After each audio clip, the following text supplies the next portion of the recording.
Hello student. तो दोस्तों, basic electrical हमारा स्टार्ट होने वाला आज से, ठीक है। तो बेसिक इलेक्ट्रिकल हम बहुत डिटेल में और डीप में पढ़ेंगे। बहुत ही जो है सारे जो इंजीनियरिंग सब्जेक्ट है उसका ये बेस होता है, क्योंकि इसके बिना आप और सब्जेक्ट नहीं पढ़ सकते हो। तो ये बात ध्यान रखना है आप, ठीक है।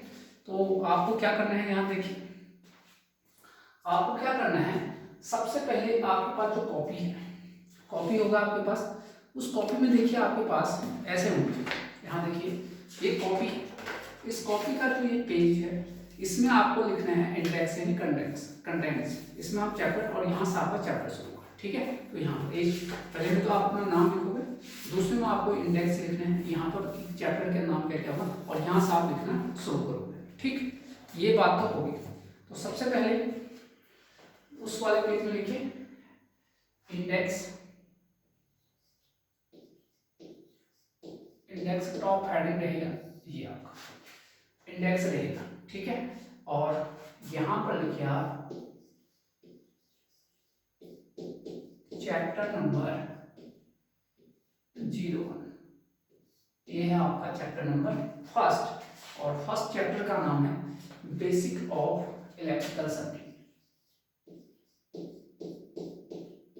Basic of electrical circuit. Basic of electrical circuit, ये है हमारा चैप्टर, ठीक है। इतना आपको ध्यान रखना है। तो आई होप ये देखिए आप। अब क्या करना है भाई, ये तो आपका इंडेक्स में आ गया। अब उस फ्रंट पेज में आइए, फ्रंट पेज में आओगे, ठीक है। तो अब आपका यहाँ पर टॉप हेडिंग लिखोगे बेसिक ऑफ इलेक्ट्रिकल सर्किट, ठीक है। इतनी बात आपको क्लियर रहनी चाहिए, ठीक। चलिए ये लिखे, गुड। अब देखिए, तो यहां पर देखिए first quantity basic electrical quantities. Basic electrical quantities, electrical basic electrical quantities,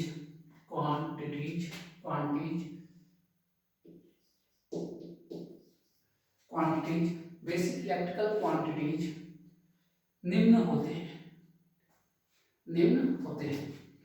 तो पहला आपके पास है फर्स्ट नंबर का, फर्स्ट नंबर है चार्ज।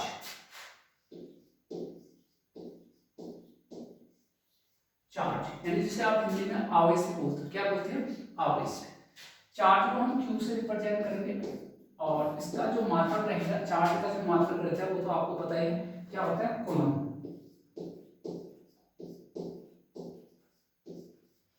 कूलम क्या होता है, कूलम होता है ये आपके पास, ठीक है। दूसरा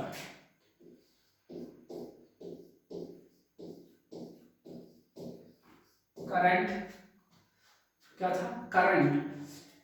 करंट का ऐसे रिप्रेजेंट करेंगे, और इसका जो यूनिट रहेगा एम्पियर होता है। करंट का यूनिट क्या होता है, एम्पियर। तीसरा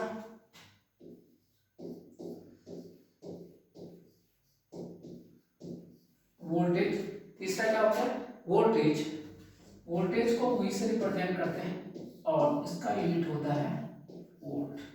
क्या होता है, वोल्ट आपके पास, ठीक है। चौथा, इतना हो गया। अब चौथा देखिए आपके पास पावर। पावर यानी पी, इसका यूनिट होता है वॉट।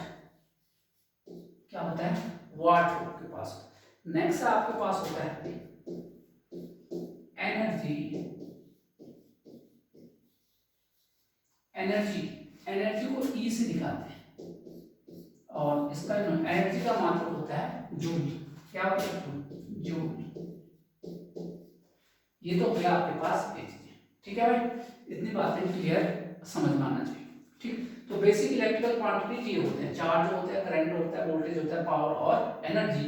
ये देखिए चार्ज क्यू है, क्यू से रिप्रेजेंट करके मात्रक क्या है, कूलम। करंट विद्युत धारा, एम्पीयर इसका यूनिट होता है, वोल्टेज वी, वोल्ट हो गया, पावर पी, वाट, एनर्जी ई जूल, ये आपका यूनिट हो।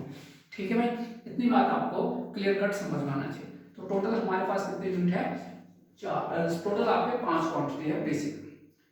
चलिए फर्स्ट की ओर मूव करते हैं। तो फर्स्ट आपका था चार्ज, तो हेडिंग लिखिए चार्ज, चार्ज लिखिए, चार्ज। पॉइंट नंबर फर्स्ट लिखिए, point number first, point number first के चार्ज का यूनिट, चार्ज का यूनिट कूलम होता है, चार्ज का यूनिट कूलम होता है। ये लिखिए कूलम कैसे लिखा है, देखिए ये लिखिए चार्ज का यूनिट कूलम होता है। पॉइंट नंबर 2, कूलम को, ये लिखा है यहाँ पर, कूलम को सी से, कैपिटल सी लिखिए, कैपिटल सी से, कैपिटल सी से रिप्रेजेंट, रिप्रेजेंट करते हैं। ये हो गया point number 2। Point number 3, point number 3 charge, point number 3 charge positive, positive कैसे लिखोगे, ऐसे, charge positive comma negative, charge positive comma negative और नहीं भी हो सकता है, और नहीं भी हो सकता है, अर्थात अर्थात जीरो चार्ज हो सकता है, अर्थात जीरो चार्ज हो सकता है। ठीक है, ये कहा हमने। तो पॉजिटिव चार्ज, नेगेटिव चार्ज और जीरो चार्ज।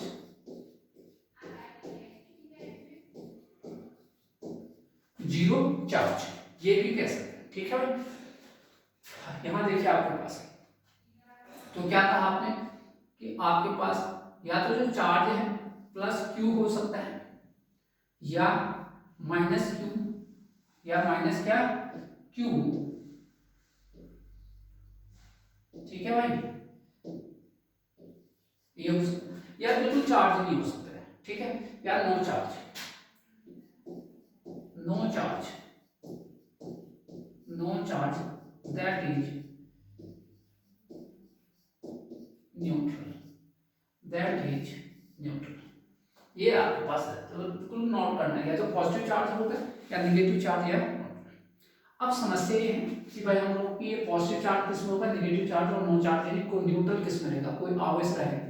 तो देखिए हम लोगों ने पढ़ा कि जो पॉजिटिव चार्ज होता है वो प्रोटॉन में होता है, हाई स्कूल इंटर में पढ़ रखा है, और नेगेटिव चार्ज जो होता है वो इलेक्ट्रॉन में होता है, और न्यूट्रॉन में जो है कोई भी चार्ज नहीं होता है। ठीक है, इतना आपको ध्यान रखना चाहिए। जब आप एटम देखोगे, एटम का स्ट्रक्चर ऐसा होता है, ये आपका नाभिक होता है, न्यूक्लियस, और इसके बाहर इलेक्ट्रॉन घूमते रहते हैं। तो इसमें आपके पास होता है प्रोटॉन और न्यूट्रॉन, और ये आपके पास इलेक्ट्रॉन होते हैं बाहर आपके पास। ठीक है, ध्यान रखिए। तो भाई न्यूट्रॉन में कोई चार्ज नहीं होता है, प्रोटॉन में पॉजिटिव चार्ज होता है, और इलेक्ट्रॉन में क्या होता है, नेगेटिव चार्ज होता है।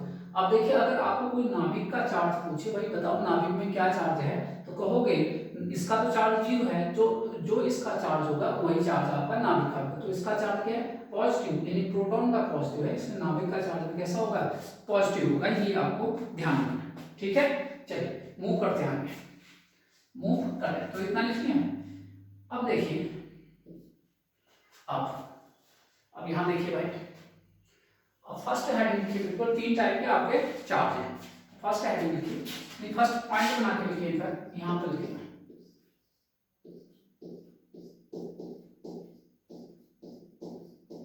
प्रोटॉन में, देखिए प्रोटॉन में पॉजिटिव चार्ज होता है, प्रोटॉन में पॉजिटिव चार्ज होता है। ठीक है, और उस चार्ज का मान होता है, प्रोटॉन में कैसा चार्ज, पॉजिटिव, तो पॉजिटिव हो गया 1.6 गुना 10 की घात -19 कूलम, इतना चार्ज होता है आपके पास। तो प्रोटॉन में पॉजिटिव चार्ज होता है, और नीचे लिखिए ये आपके पास प्लस 1.6 गुना 10 की घात -19 कूलम होता है। ठीक है भाई, इतना आपको ध्यान रखना है। और आपको एक चीज और रखना है, प्रोटॉन का मास भी आपको जरूर याद रखना है। ठीक है, दूसरा पॉइंट, पॉइंट नेक्स्ट लिखिए,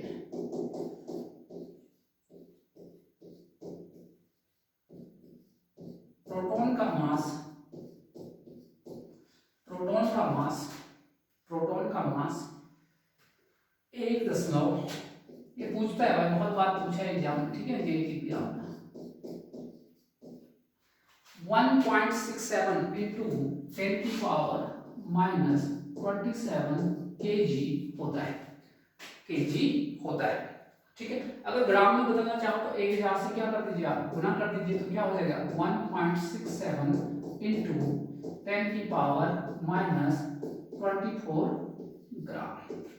तो आपको किलोग्राम बोलिए या ग्राम में आपके पास ऐसे है, ठीक है भाई, ये आपके पास। आई होप कि आपको ये चीजें क्लियर हो गई। तो प्रोटॉन का मास आपको पता चल गया है, प्रोटॉन में चार्ज कितना होता है ये आपको क्लियर हो गया, ठीक है। चलिए नेक्स्ट मूव करिए, नेक्स्ट मूव करिए इलेक्ट्रॉन। इलेक्ट्रॉन तो फर्स्ट पॉइंट, इलेक्ट्रॉन में नेगेटिव चार्ज होते हैं। इलेक्ट्रॉन में कैसा चार्ज होता है, नेगेटिव चार्ज होते हैं, ठीक है। फर्स्ट पॉइंट ये हो गया। और उस चार्ज का मैग्नीट्यूड कितना है, नेगेटिव चार्ज होता है। खास बात ये है कि चाहे प्रोटॉन हो चाहे इलेक्ट्रॉन, दोनों में जो चार्ज का मैग्नीट्यूड होता है, मैग्नीट्यूड कर रहा हूं मैं, प्लस माइनस की बात नहीं, वो सेम होता है। तो देखिए इलेक्ट्रॉन में नेगेटिव चार्ज होता है, पॉइंट नंबर 2, और कितना होता है ये देखिए 0.1 कूलम होता है, ठीक है भाई।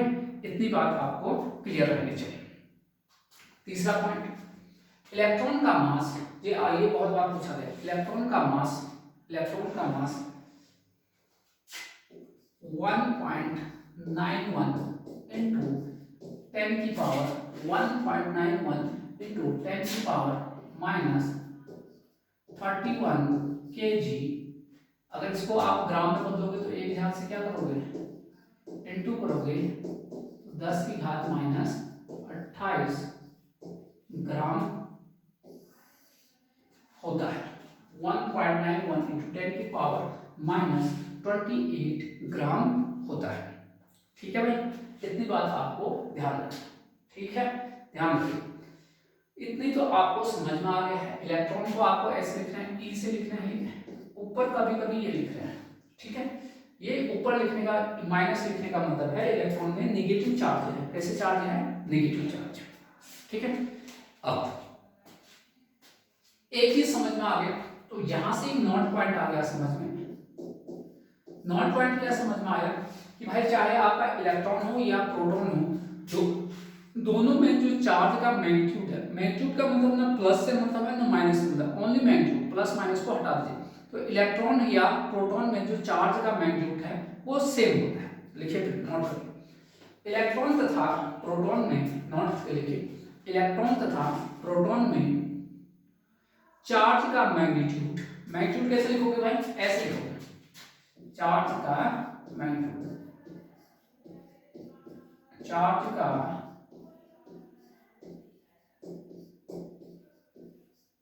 मैग्नीट्यूड सेम होता है, मैग्नीट्यूड सेम होता है। ये आपके लिए इंपॉर्टेंट पॉइंट है, ठीक है। चलिए इतनी बात तो आपको क्लियर हो गया।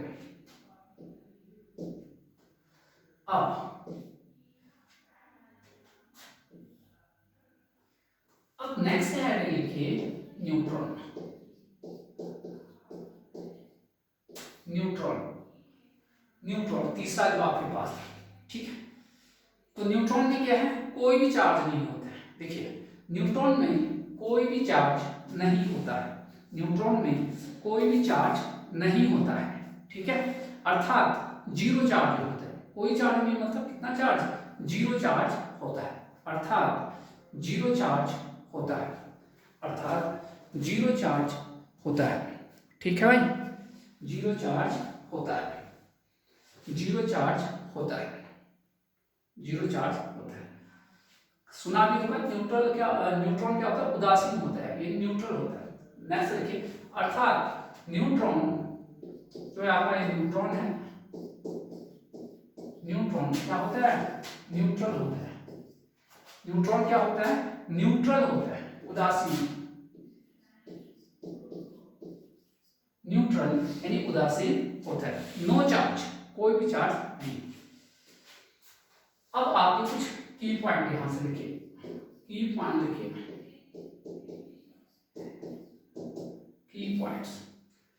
की पॉइंट्स में क्या लिखना है भाई, जो चार्ज का सबसे बड़ा यूनिट होता है वो कूलम होता है आपके पास, ठीक है। तो पहला पॉइंट लिखिए, चार्ज का सबसे बड़ा यूनिट, चार्ज का सबसे बड़ा यूनिट कूलम होता है, कूलम होता है, ठीक है। चार्ज का सबसे बड़ा यूनिट कूलम होगा। उसके बाद के चाहे मैं मिली बोलूं, माइक्रो बोलूं, ये सब जो है उसके छोटे यूनिट होते हैं, ठीक है, ध्यान रखिएगा। अब बार बार को भी आते हैं, यहाँ ध्यान रखिए, अगर मैं 10 की पावर 3 ये लिखते रहना है हमको, ठीक है, 10 की पावर 3 बोलूं तो इसको अगर चार्ज की भाषा में बोलूंगा, इसको बोलते हैं मिली कूलम। क्या बोलते हैं, मिली कूलम। आपको लिखना है भाई आपके पास। अगर मैं 10 की पावर -6 बोलूं, ये छोटे यूनिट है आपके पास, मिली लग गए ना आपको, सबसे बड़ा तो है, इसको बोलते हैं, क्या बोलते हैं, माइक्रो बोलते हैं, माइक्रो। 10 की घात -6 को माइक्रो कूलम, ठीक है। अगर आप ऐसे ये बोल दो 10 की घात -9 ये बोल दो तो इसे नैनो, क्या बोलते हैं, नैनो। और 10 की घात -12 को बोलते हैं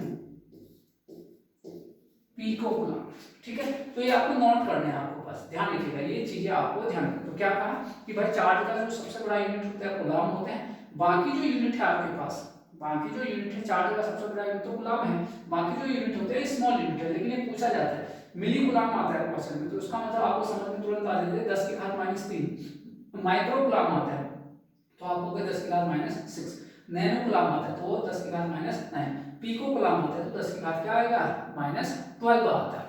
समझिए भाई, इतना आपके पास, तो इतना तो आपको क्लियर हो गया।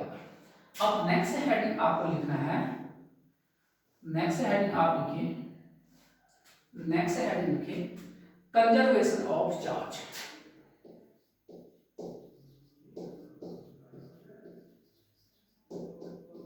Conservation of charge, conservation of charge, charge संरक्षित, ठीक है। मतलब क्या है, कंजर्वेशन ऑफ चार्ज के अनुसार क्या है, चार्ज को आप न तो क्रिएट कर सकते हो, नहीं क्या कर सकते हो, डिस्ट्रॉय कर सकते हो। चार्ज जस्ट ट्रांसफर होता है एक जगह से दूसरी जगह, ठीक है। तो आपको लिखना पड़ेगा, तो लिखिए, डैश करके लिखिए, according to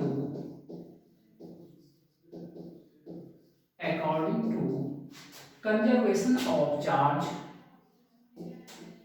conservation of charge, according to conservation of charge, according to conservation of charge।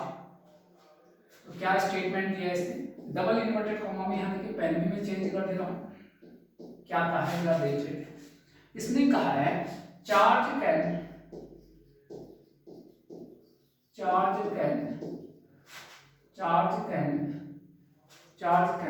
neither be created, neither be created, neither be created, neither be created, charge can neither be created, neither be created, nor be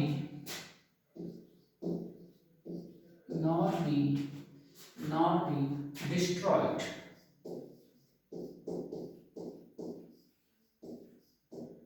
nor be charge can neither be created nor be destroyed, ठीक है।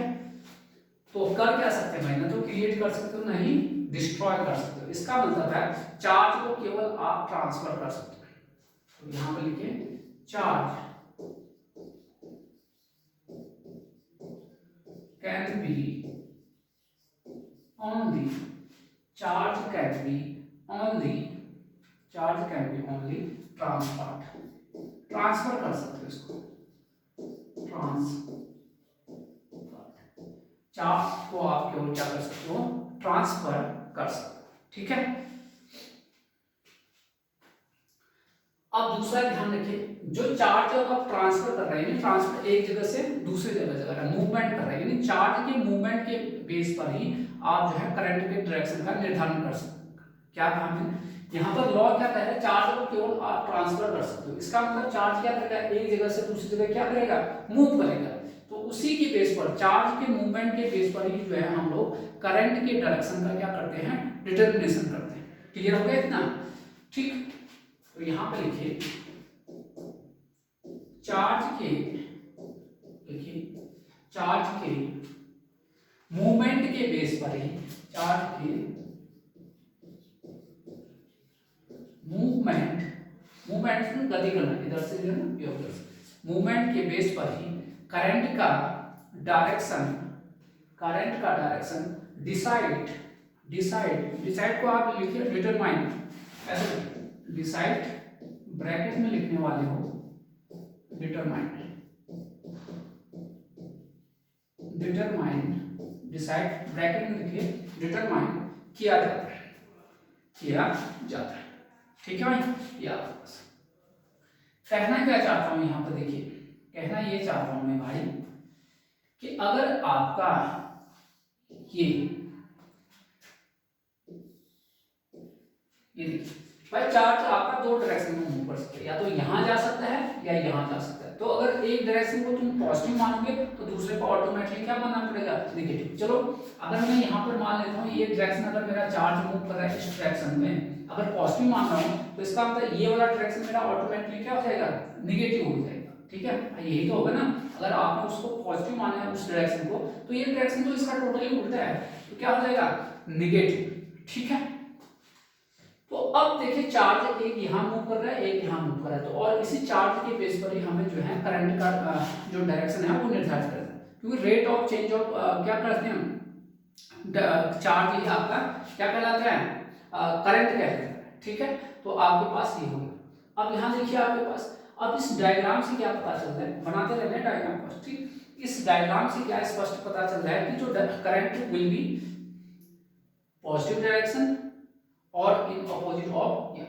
ठीक है, अब यहाँ देखिए charge का direction लिखिए, अब डायग्राम से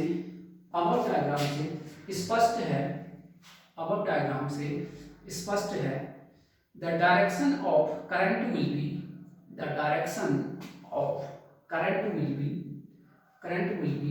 इन the direction of positive charge, in the direction of positive charge और इन अपोजिट ऑफ, और इन द अपोजिट ऑफ, और in the opposite of direction of, और in the opposite of direction of negative charge, that is electron, अब ये देखिए आपको मन में ये डाउट हो रहा होगा, दैट इज इलेक्ट्रॉन। ठीक है, मैं फिर से रिपीट कर दे रहा हूं, क्या लिखा, अब डायग्राम से स्पष्ट है, the direction of current will be in the direction of positive charge, इस डायरेक्शन में होगा। ठीक है, डायरेक्शन ऑफ पॉजिटिव चार्ज और in the opposite direction of, अगर करंट ये आपको पॉजिटिव डायरेक्शन में, पॉजिटिव तो यहाँ पर पॉजिटिव चार्ज मूव कर रहे हैं। ठीक है, in the direction of positive charge और in the opposite of direction of, तो इस डायरेक्शन में क्या जा रहा होगा, यहाँ नेगेटिव चार्ज किसके पास है, इलेक्ट्रॉन के पास है, और in the opposite direction of negative charge, that is electron. तो धारा हमेशा जो है पॉजिटिव चार्ज के डायरेक्शन में ही माना जाता है, अर्थात इलेक्ट्रॉन के विपरीत दिशा में ही माना जाता है। ये एजम्पशन है, कोई रूल नहीं है कि आपका सर आप ये मत कहना कि सर आप कैसे कह सकते हो कि करंट का डायरेक्शन हमेशा जो है पॉजिटिव चार्ज में, ये एजम्पशन है। जैसे 2 + 2 जोड़ते हैं, 2 + 2 होते हैं 4 होते हैं। अब क्यों होता है, कोई रूल थोड़ा ना पता है आपके पास। ठीक है, कोई रूल ही पता नहीं है कि आपके पास 2 में 2 जोड़ के 4 ही क्यों हुआ। ठीक है, तो वैसे ही आपके पास एजम्पशन शुरू से ही लिए गए हैं। वो एजम्पशन उनमें से एक है कि भाई आपका जो करंट का डायरेक्शन होता है वो आपका हमेशा पॉजिटिव चार्ज के डायरेक्शन में होता है। पॉजिटिव चार्ज ये है, तो यहाँ पर जो इससे विपरीत जा रहा है वो आपका नेगेटिव चार्ज है, और नेगेटिव चार्ज किसके पास है, इलेक्ट्रॉन के पास है। ठीक है, तो ध्यान रखिएगा। तो मैंने ये कहा कि सीधी सी भाषा में कि आपके पास जो करंट का डायरेक्शन होगा इलेक्ट्रॉन के विपरीत दिशा में होगा, या दूसरा शब्द में कहूँ तो पॉजिटिव डायरेक्शन के, पॉजिटिव चार्ज के डायरेक्शन में होगा। ठीक है, इतनी बात।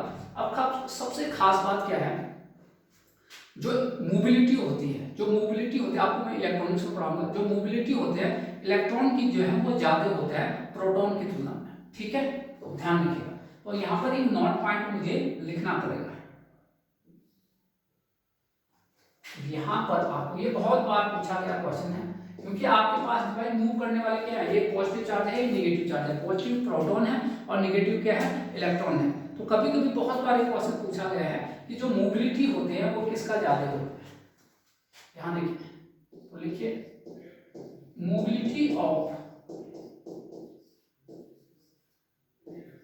Electron, mobility of electron is greater than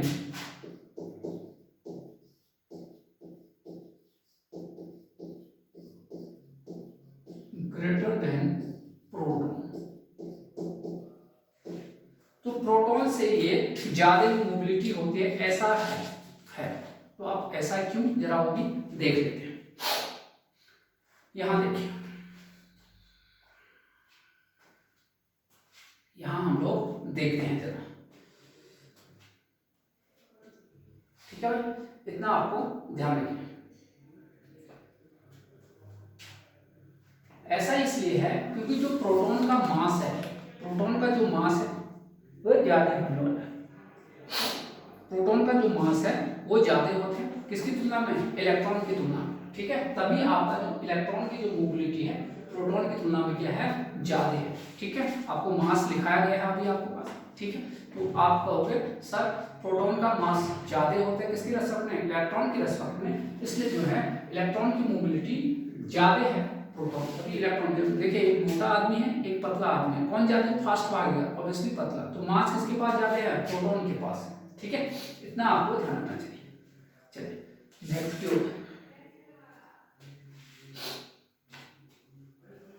ठीक है भाई, चलिए फिर एक छोटा सा क्वेश्चन देख लीजिए।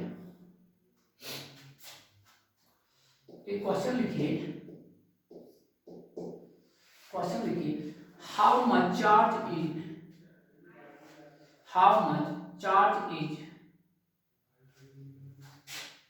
एक क्वेश्चन है, how much charge is represented by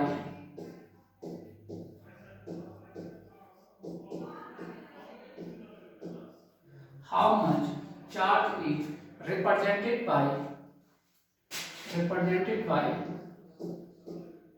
electron, यानी आपके पास 4600 इलेक्ट्रॉन है, तो इसके द्वारा आपका कितना चार्ज रिप्रेजेंट किया गया, ये पूछा जाता है, ठीक है भाई, बता सकते हो आराम से। जो टोटल चार्ज होगा या तो प्रोटॉन में चार्ज के बराबर होगा या किसके बराबर होगा, यहाँ देखिए टोटल चार्ज क्या होता है भाई, एक में चार्ज, दो में चार्ज, तीन में चार्ज, अगर दो इलेक्ट्रॉन है तो 2e होगा, चार्ज को टोटल में से जोड़ना है आपके पास, कितने इलेक्ट्रॉन है, 4600 इलेक्ट्रॉन है। यहाँ देखिए टोटल चार्ज अगर दो होते तो एक इलेक्ट्रॉन में प्लस दूसरे इलेक्ट्रॉन में टोटल कितने बनते हैं, 2 इलेक्ट्रॉन बन जाते।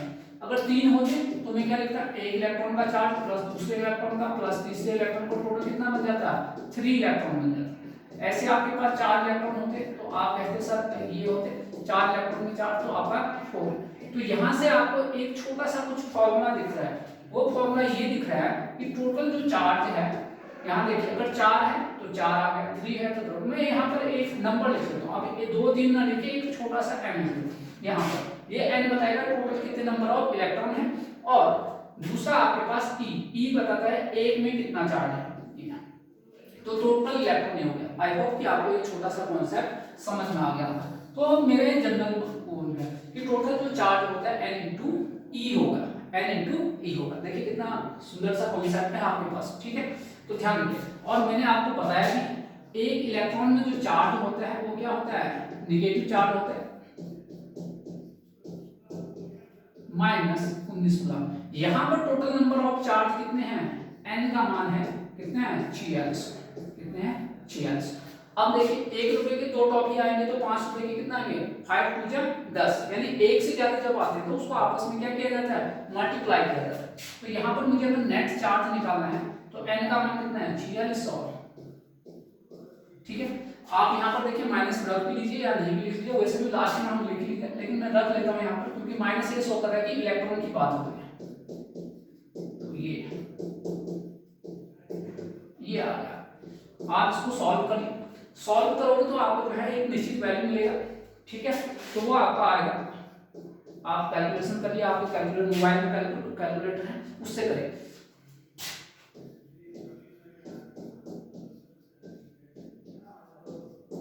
ठीक है, ये आपके पास टोटल चार्ज है, आपके पास इतना आ गया, ठीक है। इतनी बात आज से आपको ध्यान रखना है, ठीक है। कैलकुलेशन देख लीजिए, ये आपके पास देखिए कॉन्सेप्ट में मेरा बिल्कुल क्लियर है। कैलकुलेशन अगर हाँ कहीं पर मिस्टेक हो तो आप मुझे बता देना सर यहाँ पर थोड़ा मिस्टेक, लेकिन कॉन्सेप्ट आपका क्लियर है। तो यहाँ पर एक ये फॉर्मूला तुमने सीख लिया है, वेरी वेरी इंपॉर्टेंट चीज सीख लिया, ठीक है। बहुत ज्यादा इंपॉर्टेंट पॉइंट ये आपको यहाँ पर मिला है। चलिए इसी को जरा आगे बढ़ाते हैं। क्या आगे बढ़ाते हैं मतलब क्या है इसका मतलब, ये देखिए एक फॉर्मूला तुम्हारा क्या है यहाँ पर देखिए, डिजाइन क्या है ये भाई तुम्हारा, यहाँ पर देखिए Q बराबर NE, ये हुआ है यहाँ पर डिजाइन। Q बराबर क्या है NE डिजाइन होगा, ठीक है। भाई हम लोगों ने क्या पढ़ा हाई स्कूल इंटर में, अभी मैं बताया नहीं बिल्कुल धारा क्या है क्या नहीं है, अब इतना तो पता है ना, ये जो Q है वो होता है I इंटू टी, ये होता है क्या होता है I इंटू टी। अभी बाद में आगे डिस्कस करेंगे ये सब चीज। अभी देखिए एन आई यहाँ पर क्या है करंट है, टी आपका समय है, ठीक है। इतनी बात आपको क्लियर होगी। तो यहाँ पर जो आई आएगा एन ई अपॉन टी, ये ड्राइव होके आया है, ठीक है। इतना आपको ध्यान रखना है। आई होप कि ये कॉन्सेप्ट आपको क्लियर कट समझ में आ गया। चलिए अब जरा ऊपर दे, तो ये सारा डिस्कशन हमने किसके बारे में करा, चार्ज के बारे में बात करा, जो आपके एग्जाम में जो आ सकता है। इलेक्ट्रॉन में कितना चार्ज होता है, जेई के एग्जाम में तो आता है, प्रोटॉन में और न्यूट्रॉन में ये तीन तो आएंगे, लेकिन वहां पर आपको पूछेगा चार्ज का जो सबसे इंपॉर्टेंट क्वेश्चन यहाँ से जो बन सकता है वो एक ही क्वेश्चन बन सकता है, वो ये कि चार्ज का यूनिट क्या होगा। तो आपको ध्यान रखना है कूलम चार्ज का क्या होता है, यूनिट होता है, और यही सबसे बड़ा यूनिट होता है आपके पास, चार्ज का सबसे बड़ा यूनिट ही कूलम होता है, ठीक है। तो इंपॉर्टेंट क्वेश्चन आपके लिए ये रहा कि चार्ज का मात्रक क्या होता है, तो ये आपको इस कॉन्सेप्ट से सीखने को मिला। बाकी आपके पास ये फॉर्मूला पर बेस्ड आपको एक क्वेश्चन मिल सकता है जिसको हमने कराया है, और दूसरा इसका। क्लियर हो गया भाई, इतनी बात। चलिए नेक्स्ट टॉपिक की ओर मूव करते हैं। तो चार्ज के बाद अब नेक्स्ट टॉपिक मेरा है current.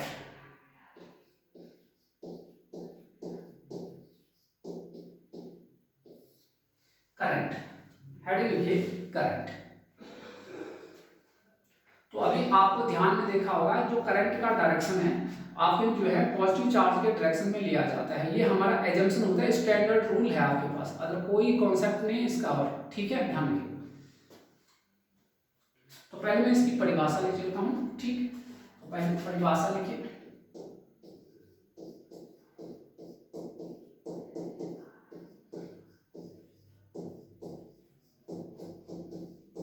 Electric current is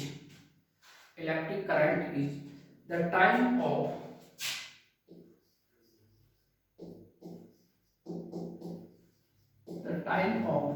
electric current is the time of rate of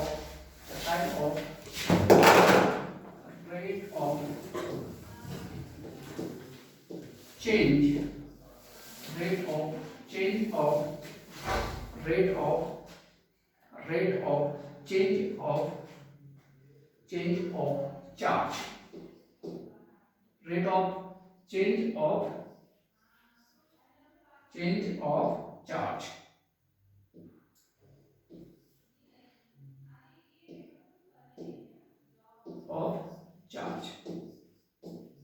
क्या कहा भाई मैंने जरा देखिए, electric current is the time of rate of electric current is the time of rate of change of charge, ठीक है। अर्थात देखिए अर्थात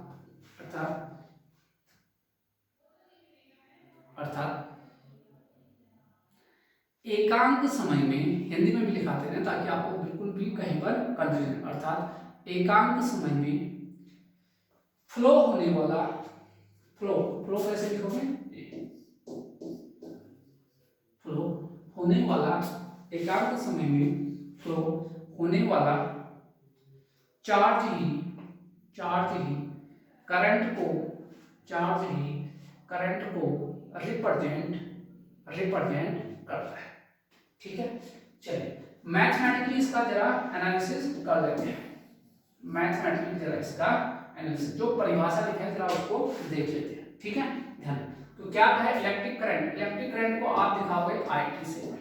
ठीक है, ये इलेक्ट्रिक जो करंट है वो आपने क्या कहा, क्या time of rate of changing. Rate word जब भी आता है time of rate of change of charge, यानी ये हो गया रेट।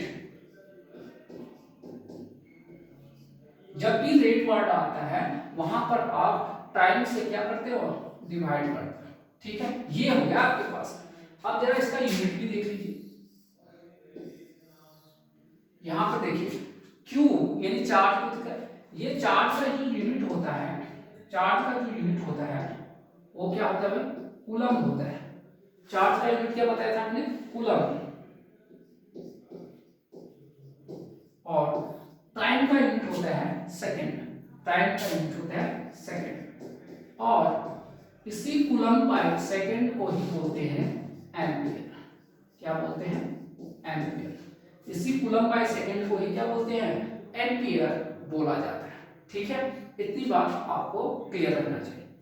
अब ये तो हो गया आपके पास चार्ज करंट का परिभाषा, यानी एकांक समय में फ्लो होने वाला चार्ज को ही क्या बोलते हैं, करंट बोलते हैं। अब करंट का डायरेक्शन जो एजम्पशन है पॉजिटिव चार्ज की ओर होते हैं, अर्थात इलेक्ट्रॉन के फ्लो के विपरीत दिशा में आप हमेशा करंट के डायरेक्शन को क्या करते हैं, माना जाता है, एज्यूम किया जाता है। ये आपको ध्यान रखना। ठीक है भाई, इतनी आपको ध्यान रखिएगा। अब जरा इस चीज को यहां पर, ठीक, तो मैं इसको कैसे गुना कर दूं, क्रॉस मल्टीप्लाई, डी QT बराबर IT dt, ये कर दे। यहां देखिए आप कर सकते हैं। ठीक, मान लेते हैं जो टाइम है आपके पास, ये है आपका T0 से जो समय है हमारे, कि भाई इतना चार्ज आपका जो बढ़ रहा है धीरे धीरे बढ़ेगा, टाइम आपका मान लेते हैं T0 से T1 मेरा टोटल टाइम है। ठीक है, T0 से टोटल टाइम आपके पास T1 तक है आपके पास। ठीक है, तो यहाँ देखिए अगर मुझे नेट चार्ज निकालना है तो भाई ये छोटे छोटे पार्टिकल है, छोटे छोटे पार्टिकल को आपस में जोड़ते हैं तो बड़ा वाला चार्ज निकलेगा। जब ये चीज होता है तो बचपन में याद होगा तुम्हें, या तो इंटीग्रेशन करते हैं या समीकरण करते हैं आपको जोड़ने के लिए। अब इंटीग्रेशन तब करते हैं जब आपका कंटिन्यूअस फंक्शन होता है, तो टाइम कंटिन्यूअस फंक्शन, टाइम क्या है आपका कंटिन्यूअस फंक्शन है, तो जहां भी कंटिन्यूअस फंक्शन है वहां इंटीग्रेशन किया जाता है, और जहां पर भी आपका क्या होता है डिसकंटिन्यूअस फंक्शन होता है वहां पर समेशन यूज करते हैं। अब क्योंकि टाइम तो हमारा कंटिन्यूअस फंक्शन है इसलिए हम यहाँ पर यूज करेंगे इंटीग्रेशन का यूज। ठीक है, तो यहाँ देखिए, तो यहाँ पे देख लीजिए भाई, तो मैं क्या लिखूंगा, ये यहाँ पर इंटीग्रेशन कर दिया, डी QT बराबर IT dt, ये आपके पास। ठीक है, अब जब ये आपका करोगे तो आप यहां पर रखोगे लिमिट। लिमिट मतलब ये आपके पास मान लेते हैं यहां पर 0, जब टाइम आपका 0 था। T1 पर आपका टोटल कितना हो गया, Q चार्ज है। T1 पर कितना चार्ज है, Q है। ठीक है, तो ध्यान रखिए यदि आपका T0 से T1 तक आपको टोटल चार्ज कैलकुलेट करना है तो इस फॉर्मूले का आप क्या करोगे, यूज करोगे। ठीक है, तो ध्यान रखिए T0 से T1 तक टोटल चार्ज कैलकुलेट करने के लिए आपने इंटीग्रेशन किया है, तो लिखिए यदि T0 से T1 तक टोटल चार्ज कैलकुलेट करना हो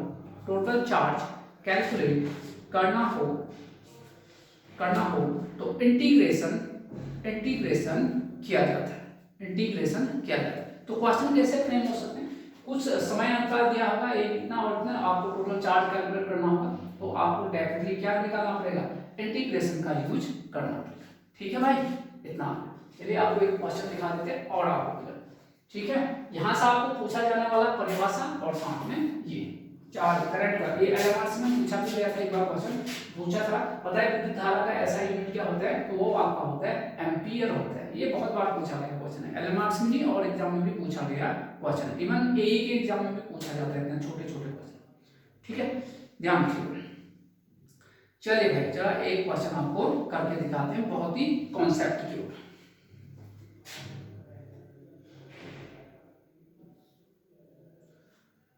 ठीक है, ताकि आपका कॉन्सेप्ट बहुत अच्छे से क्या हो जाए, क्लियर हो जाए। इसलिए आपको जो है लिखिए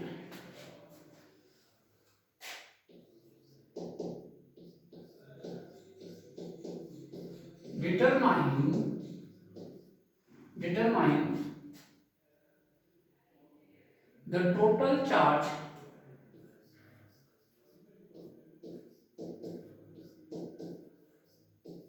determine the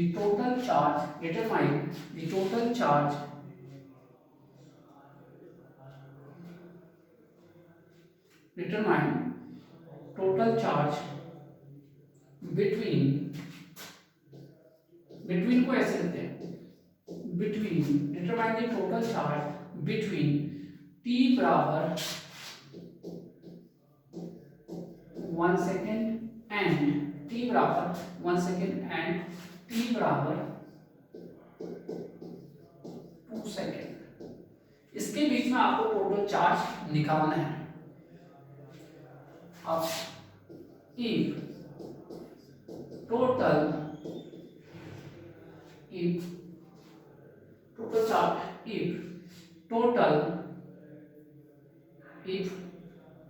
अच्छा क्वेश्चन को थोड़ा चेंज कर देते हैं, टोटल नहीं लिखते हैं, if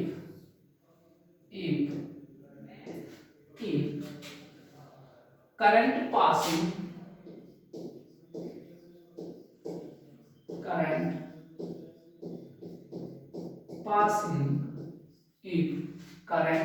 passing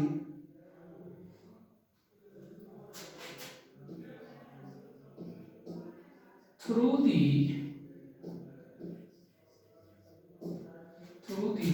terminal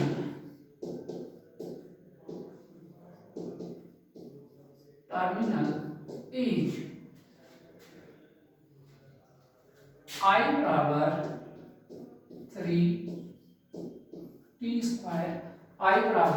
3t² minus t ampere.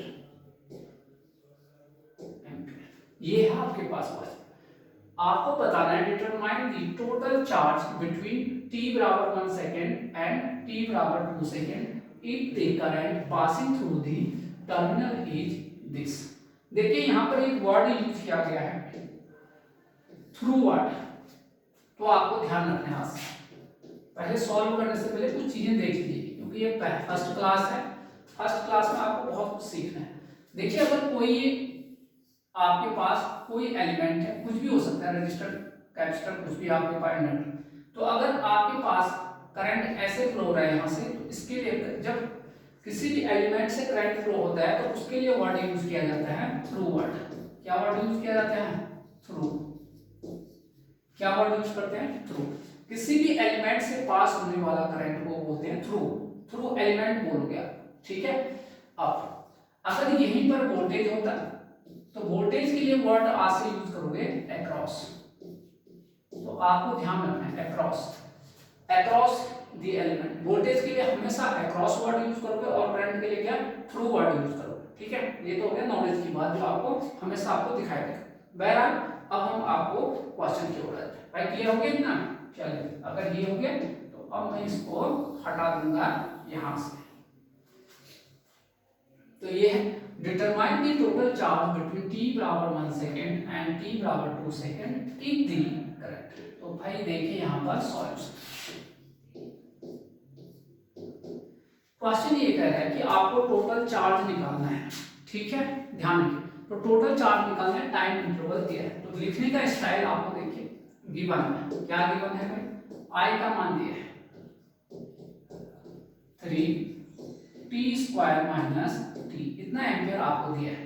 Total charge निकालना है और टाइम इंटरवल तो दिया ही दिया है भाई। टोटल चार्ज का फॉर्मूला आया था 0 से क्यू, ये आया था डी क्यू, यही था भाई आपके पास, यही फॉर्मूला था आपके पास, बराबर I D T time interval T not से t1 था, ठीक है। ये था आपके पास, इसको सॉल्व करोगे तो ये क्यू आ गया टोटल चार्ज, ठीक है। यहाँ पर टी नॉट लोअर वैल्यू कितने हैं 1 सेकेंड और अपर वैल्यू कितने हैं 2 सेकेंड, तो आई का मान कितना है 3 T square minus T D T R, ठीक है। इतनी बात। अब ध्यान से देखिएगा आपके पास, अब आपको करना है इंटीग्रेशन। क्या करना है इंटीग्रेशन। जब देखिए छोटे छोटे जो है चार्ज, ये छोटा चार्ज जो है इसका इंटीग्रेशन करते तो बड़ा वाला आपको मिल जाता है। तो यहाँ देखिए इसका इंटीग्रेशन करके 3 क्या होगा क्यू बाय 3 माइनस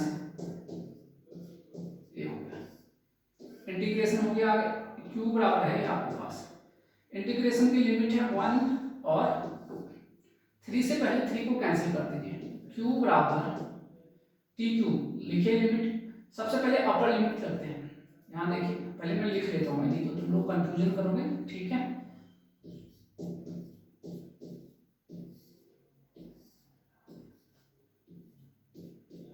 चलिए रखिए आपके पास, पहले अपर लिमिट रखिए यहाँ पर,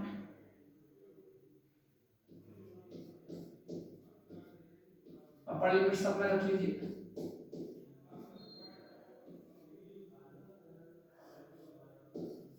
फिर लोअर लिमिट रखते समय बीच में माइनस साइन का यूज करते हैं।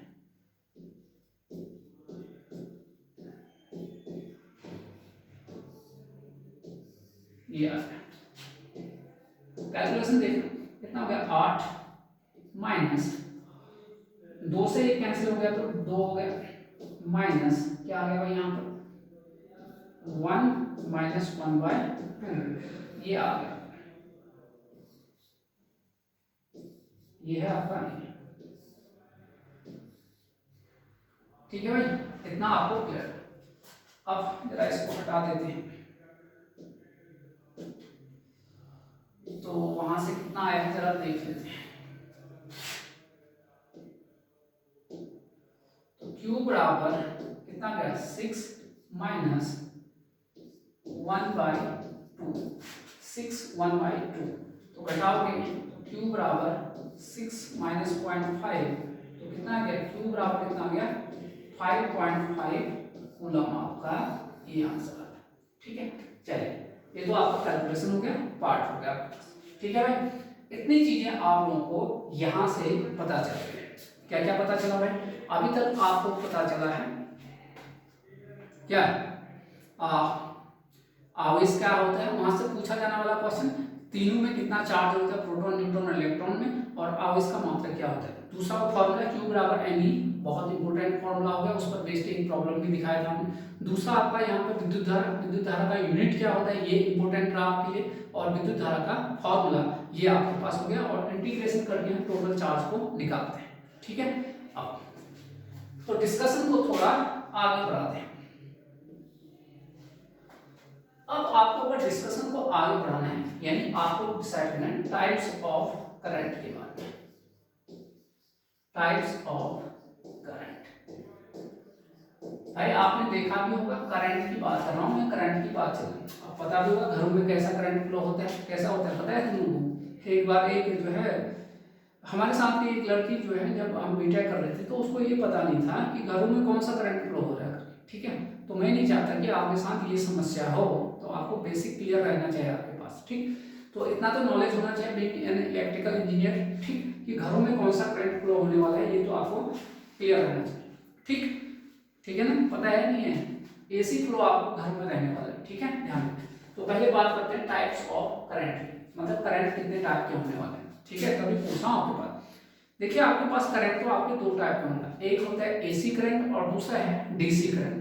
अब यूपीपीसीएल जेई में क्या होता है, एक बार पूछ दिया था एसी करंट का परिभाषा, ये क्या होता है, आप इमेजिन नहीं कर सकते, इतना सिंपल क्वेश्चन भी पूछता है, लेकिन बहुत लोगों ने गलत भी कर दिया। इवन उत्तराखंड यूपीसीएल में भी एक बार पूछ दिया था कि बताइए डीसी करंट की परिभाषा क्या होती है, ठीक है। तो बात कर रहे हैं टाइप्स ऑफ करंट। तो दो टाइप के करंट रहने वाले हैं, एक ऐसा करंट जो समय के साथ अपना मैग्नीट्यूड और डायरेक्शन बदलते रहता है, एक वो वाला करंट, और दूसरा जो समय के साथ कोई डायरेक्शन चेंज नहीं करता, मैग्नीट्यूड हो सकता थोड़ा कम ज्यादा हो, यानी पल्स के फॉर्म में आ जाए या कांस्टेंट रहे, ठीक है। तो उसकी बात कर रहे हैं। तो ध्यान रखिए आपके इस बेस पे दो करंट है, एक आपका जो समय के साथ अपना मैग्नीट्यूड और डायरेक्शन चेंज कर रहा है, और दूसरा जो अपने समय के साथ अपना डायरेक्शन बिल्कुल भी चेंज नहीं करने वाला, ठीक है। तो इन्हीं के नाम पर इनके दो नाम है आपके पास। पहला आपके पास एसी करंट, फर्स्ट हैंड लिखिए, तो दो टाइप का रहने वाला है एसी करंट। अब सबसे पहले तो इसका फुल फॉर्म बहुत बार पूछा, अल्टरनेटिंग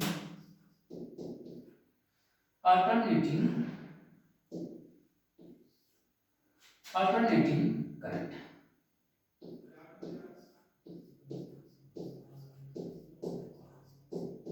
अल्टरनेटिंग करंट, पहले तो फुल फॉर्म आपको जानना जरूरी है कि आपके पास, ठीक है। तो लिखिए फिर यहाँ फर्स्ट पॉइंट देखिए, एसी का फुल फॉर्म, बिल्कुल पॉइंट बना के लिखना आपके पास, पैराग्राफ में लिखो। एसी का फुल फॉर्म अल्टरनेटिंग, एसी का फुल फॉर्म अल्टरनेटिंग करंट होता है। एक तो ये पूछा जाएगा, आपको पता है एसी का फुल फॉर्म क्या होता है करके, ठीक है भाई, इतना आपको ध्यान रखना चाहिए, बिल्कुल माइंड क्लियर रहना चाहिए। पॉइंट नंबर 2, तो मैं आपको बताता हूं इसका डेफिनेशन जो आपको पूछा गया था यूपीपीसीएल जेएनयू। देखिए, एसी एक ऐसी क्वांटिटी है, एसी एक ऐसी क्वांटिटी है जिसका टाइम के साथ, टाइम से समय के साथ, जिसका टाइम के साथ अपना मैग्नीट्यूड, मैग्नीट्यूड कैसे लिखूं, अपना मैग्नीट्यूड तथा डायरेक्शन चेंज करता है, कॉमा एसी कहलाती है, ठीक है, एसी कहलाती है।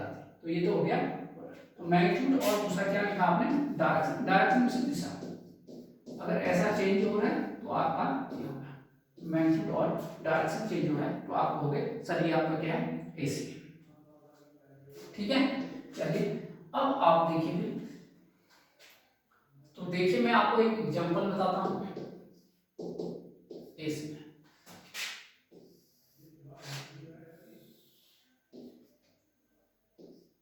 यहां देखिए, अगर कोई क्वांटिटी ऐसा ग्राफ दे रहा है, अगर कोई क्वांटिटी ऐसा ग्राफ देने वाला है, मान लेते हैं टाइम है और ये कोई भी है फंक्शन, ये वोल्टेज भी हो सकता है और करंट भी हो सकता है।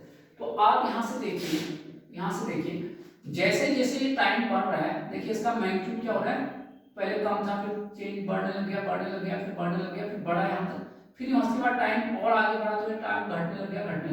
अगर आप इसे पॉजिटिव डायरेक्शन दे रहे हो तो यहाँ देखिए ऐसे जैसे यहाँ पर पहुंचा फिर से जीरो पर, तो क्या हुआ, जीरो से नीचे आना शुरू हो गया, जीरो टाइम बढ़ रहा है, तो ये जैसे जीरो से नीचे आ गया तो इसमें चले गया निगेटिव में। तो देखिए क्या हो रहा है, यह ऐसी क्वांटिटी को दिखा रहा है जो समय के साथ अपना मैग्नीट्यूड और दिशा को बदल दिया। दिशा बदल दिया कैसे पता चला, पहले प्लस में था अब क्या आ गया, माइनस में। इसलिए ये किस प्रकार की क्वांटिटी है बताइए, ये आपका एसी क्वांटिटी है, क्या है, एसी। तो सपोज के लिए मेरा ये है करंट, करंट भी हो सकता है, वोल्टेज भी किया, और अगर मैं इसे आई एम मानूं मैक्सिमम वैल्यू को प्लस में, तो यहाँ पर ये देखिए आपका वैल्यू क्या हो गया, माइनस आई एम। अब इतना तो आपको नॉलेज होगा, ये जो ग्राफ दिखा रहा है वो साइन को दिखा रहा है, किसको दिखा रहा है, साइन वाले वेव को दिखा रहा है, साइन का ग्राफ है। तो मैं ये आपका हो गया आई टी बराबर I am sine omega T, ये ग्राफ है यार, आई टी बराबर I am sine omega T, ठीक है।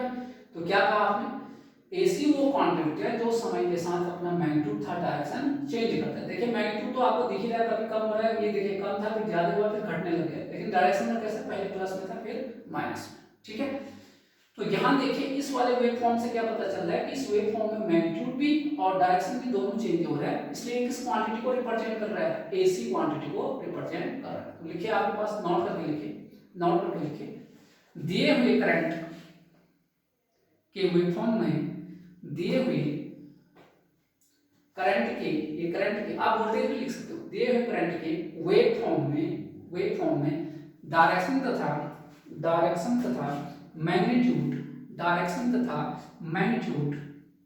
चेंज हो रहा है, डायरेक्शन तथा मैग्नीट्यूड चेंज हो रहा है, अतः यह एसी क्वांटिटी को रिप्रेजेंट करता है, अतः यह एसी क्वांटिटी को रिप्रेजेंट करता है। ठीक है, ध्यान रखिएगा। क्लियर हो गया भाई, इतनी चीज है। अब ऐसे करके ये बढ़ते जाएगा आपके पास, ठीक है, ध्यान रखिएगा। तो एसी में आपका क्या है, एसी में आपके पास डायरेक्शन और मैग्नीट्यूड दोनों चेंज हो रहे हैं। चलिए अब जरा आते हैं, तो एसी के बारे में तो आपने देख लिया। नेक्स्ट हेडिंग लिखिए, तो करंट जो दूसरा टाइप था डीसी करंट, डीसी, दूसरा हेडिंग लिखिए डीसी, दूसरा हेडिंग लिखिए डीसी। पहले तो इसका फुल फॉर्म, जैसे अल्टरनेटिव करंट था वैसे इसका फुल फॉर्म लिखिए। पहले इसका फुल फॉर्म लिखिए, डीसी का फुल फॉर्म डायरेक्ट करंट होता है, डायरेक्ट करंट होता है, डीसी का फुल फॉर्म डायरेक्ट करंट होता है। ठीक है, डीसी दो टाइप के होते हैं, पॉइंट नंबर 2 लिखिए, डीसी दो टाइप के होते हैं, डीसी क्या होते हैं, दो टाइप के होते हैं। ठीक है, पहला लिखिए,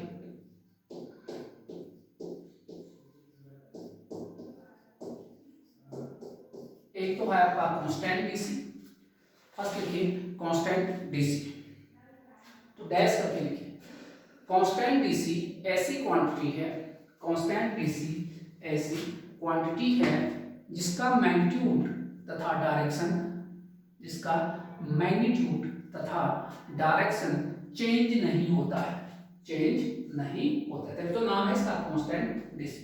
यहां देखिए एग्जांपल आपको दिखाएंगे जरा, ना तो डायरेक्शन करना है, सपोज के लिए I बराबर 5 एम्पियर, I बराबर कितना है 5 वोल्ट, तो ये कांस्टेंट वैल्यू है। अगर इसका ग्राफ बनाओगे ये समय के साथ, तो आपको तो पता ही है भाई, जब ये कांस्टेंट वैल्यू है तो ये आता है आपके पास, क्या आता है, ऐसा ग्राफ आता है, क्योंकि देखिए 5 एम्पियर कांस्टेंट वैल्यू है आपके पास। ठीक है, ध्यान रखिए, तो ये 5 एम्पियर आ गया। ठीक है, ये आ, तो इस प्रकार से देखिए कांस्टेंट मैग्नीट्यूड है या कांस्टेंट मैग्नीट्यूड, तो यहां से क्या पता चला भाई, यहां से ये पता चला आपका समय कितना ही बढ़े, ये ना तो बढ़ रहा है नहीं घट रहा है, कांस्टेंट है, और दूसरा हमेशा ये किसमें है, पॉजिटिव में है, हमेशा इसका मान पॉजिटिव में है, इसलिए आपका ये तो इसमें डायरेक्शन चेंज हुआ नहीं, आपका क्या हुआ, मैग्नीट्यूड चेंज हुआ। तो इस प्रकार के डीसी को बोलते हैं कांस्टेंट डीसी। कैसा डीसी बोलते हैं, कांस्टेंट डीसी। तो लिखिए अब फिगर में करंट का मैग्नीट्यूड समय के साथ चेंज नहीं हो रहा है, समय के साथ चेंज नहीं हो रहा है, तथा डायरेक्शन भी चेंज नहीं हो रहा है, इसलिए यह डीसी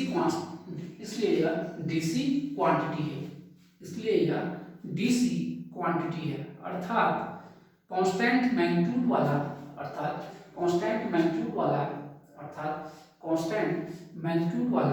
डीसी है, अर्थात कांस्टेंट मैग्नीट्यूड वाला क्या है, ये डीसी है। ये तो हो गया टाइप फर्स्ट, क्लियर है, आई होप कि आपको ये समझ में आ गया होगा। दूसरा डीसी का जो दूसरा टाइप होता है वो आपका है पल्सेटिंग डीसी,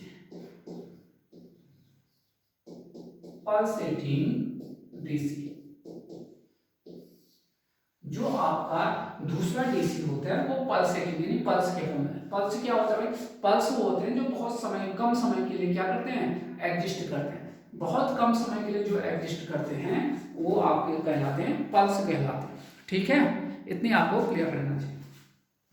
तो पल्स सेटिंग डीसी, ठीक है भाई, यहाँ देखो क्लियर है। पल्स जो है बहुत शॉर्ट टाइम के लिए ही एग्जिस्ट करते हैं, तो ये है आपके पास पल्स सेटिंग मतलब ये वाला जो बहुत शॉर्ट टाइम पीरियड के लिए एग्जिस्ट करते हैं उसे पल्स बोलते हैं।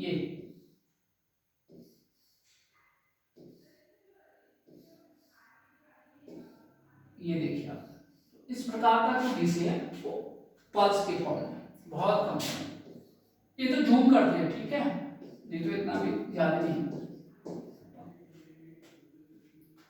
तो ये आपके पास, तो ये आपका समय के साथ है, कोई वैल्यू होगा या तो करंट मान लिया, वोल्टेज चले करंट मान लो, ये आपके पास, ठीक है। तो यहाँ पर आपके पास ध्यान रखिएगा, एक तो ये हो गए पल्स है आपके पास, जो पल्स होते हैं लिखिए पल्स, यहाँ पर लिखिए पल्स क्या बताया मैंने, पल्स बहुत शॉर्ट टाइम के लिए, बहुत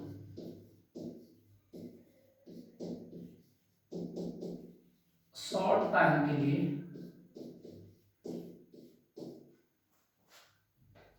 एग्जिस्ट करता है,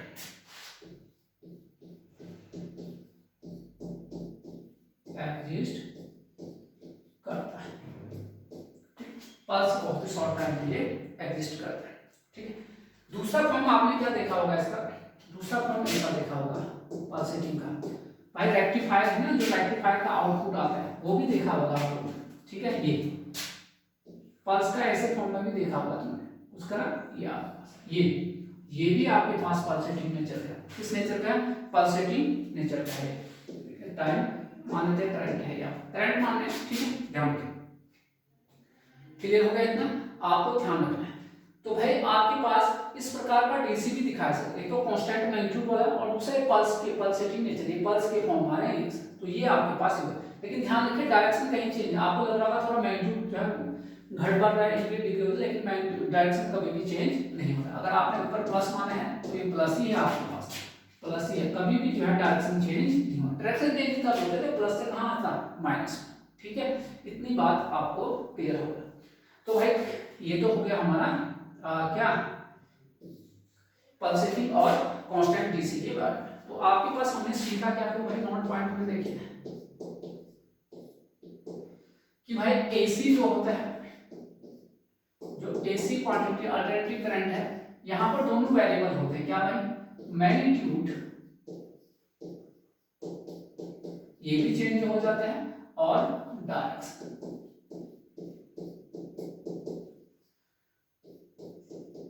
दूसरा डीसी है, डीसी में आपके पास दो चीजें हैं,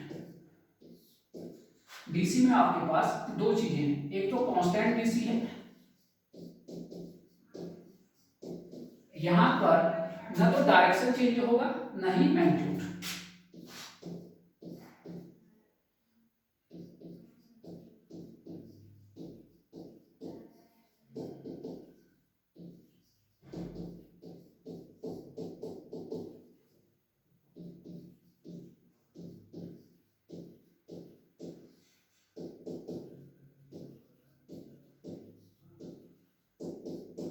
मैग्नीट्यूड भी आपका कांस्टेंट और दूसरा पल्सेटिंग जो आपका क्या था पल्स के फॉर्म, ये आपके क्लियर, ठीक है भाई, ये आपको ध्यान रखना है। तो कभी भी आपको जो है एसी और डीसी के बारे में क्लियर कॉन्सेप्ट रहना चाहिए।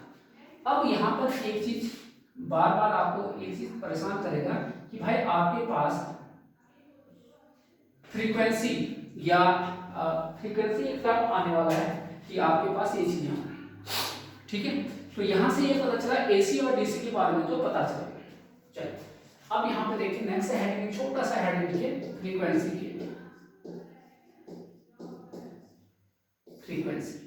यहां पर आप देखिए ये आपका घर के आसपास कोई क्या है मैदान है आपके पास, जहां पर आप सुबह मॉर्निंग वॉक करने वाले,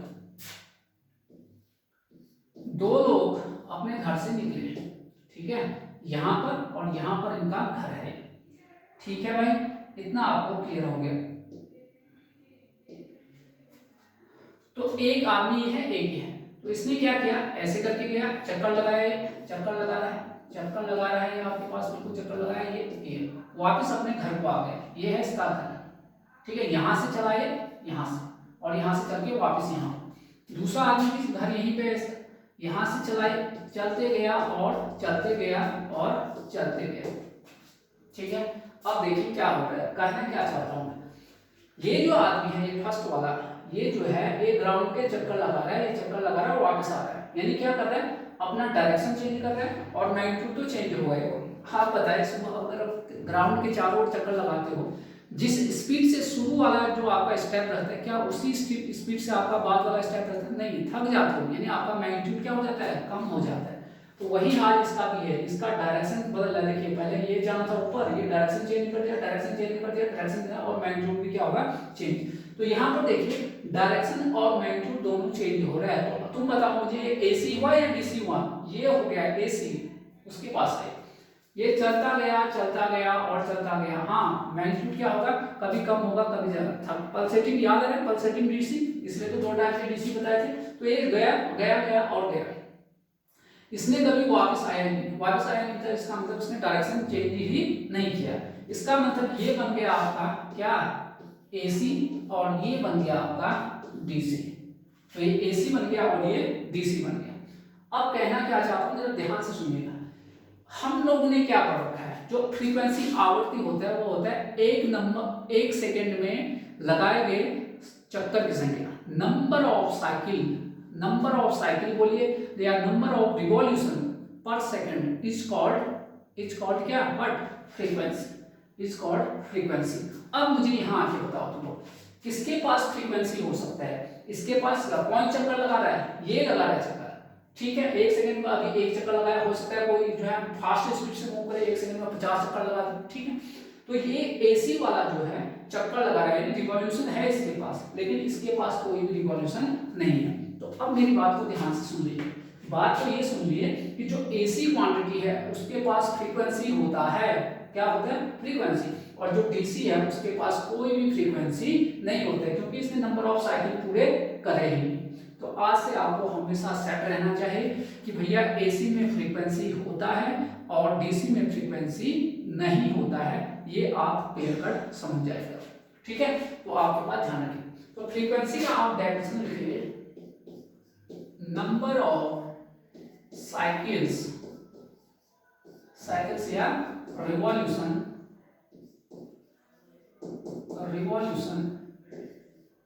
पर सेकेंड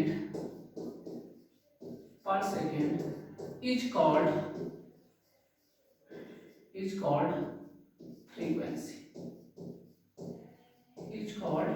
फ्रीक्वेंसी, ठीक है। ये देखिए, अर्थात एक सेकेंड में लगाए गए चक्कर की संख्या को ही, एक सेकेंड में लगाए गए चक्कर की संख्या को ही फ्रीक्वेंसी कहते हैं। नोट करके लिखिए, फ्रीक्वेंसी का यूनिट हर्ट्ज होता है, फ्रीक्वेंसी का यूनिट हर्ट्ज होता है, ठीक है। यानी फ्रीक्वेंसी को एफ से दिखाते हैं और एफ का यूनिट होता है हर्ट्ज। क्लियर हो गया? दूसरा नोट पॉइंट लिखिए आप यहाँ पर, दूसरा नोट पॉइंट लिखिए, एसी में फ्रीक्वेंसी परसेंट होता है। अब कितना होता है वो डिपेंड करेगा, एसी में फ्रीक्वेंसी परसेंट होता है। नेक्स्ट पॉइंट लिखिए, डीसी में फ्रीक्वेंसी नहीं होता है। क्लियर है? ध्यान रखिएगा।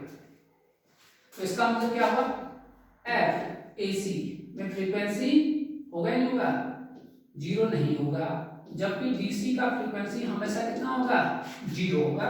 ये कितने बार पूछ दिया गया, कितने बार पूछा गया कि इंडिया में डीसी करंट की फ्रीक्वेंसी कितना होता है, जीरो। वोल्टेज बोले, करंट बोले, आंख बंद करके कहना कि जब डीसी का फ्रीक्वेंसी कितना होता है, जीरो। इंडिया में क्या कहीं भी आपके पास डीसी का फ्रीक्वेंसी कितना होगा, जीरो होगा, लेकिन एसी के पास फ्रीक्वेंसी होता है।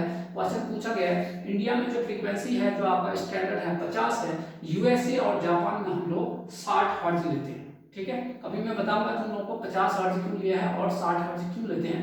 वैसे आप प्ले लिस्ट में जाइए, यूट्यूब में मैंने जो चैनल है वहां पर आपके प्ले लिस्ट में जाइए, वहां पर आपको मैंने कहा कि इंडिया में 50 हर्ट्ज ही क्यों यूज करते हैं, वीडियो मिलेगा वहां पर, फैक्ट्स में, ठीक है, वहां पर आपको पता चलेगा, ठीक है। तो आई होप आपको अच्छा खासा नॉलेज आ गया होगा। एक चीज और इसमें ऐड कर देते हैं, जो फ्रीक्वेंसी होता है वह टाइम पीरियड के साथ इस प्रकार से रिलेट होते हैं। एफ तो आपका फ्रीक्वेंसी हो गया, एफ क्या हो गया, फ्रीक्वेंसी, और टी बराबर टाइम। ठीक है, ये रिलेशन आपको पढ़ा होगा हाई स्कूल इंटर में। ठीक, तो आई होप कि आपको ये क्लास में बहुत अच्छे से क्लियर हुआ होगा। अगर आपको कहीं भी डाउट है कि सर ये पॉइंट समझ में है, तो आप मुझे कॉल करके या व्हाट्सएप करके पूछ सकते हो। ठीक है, कि सर ये कैसे होगा, कभी भी आप मुझे कॉल करिए, दिन में हो या रात में, जब भी मैं फ्री होऊंगा आपको जो है मैं पूरा अच्छे से डिटेल में पढ़ा दूंगा। ठीक है, तो करना क्या है, आपको नोट्स प्रॉपर ढंग से बनाना है, बिल्कुल स्पाइरल बाइंडिंग वाला जो कॉपी है उसको ले लीजिए, अलग अलग पेन का यूज करिए ताकि आपको बाद में जो है पढ़ने में क्या हो, आसान। सिर्फ वीडियो ही नहीं देखना। ठीक है दोस्तों, ठीक, थैंक यू।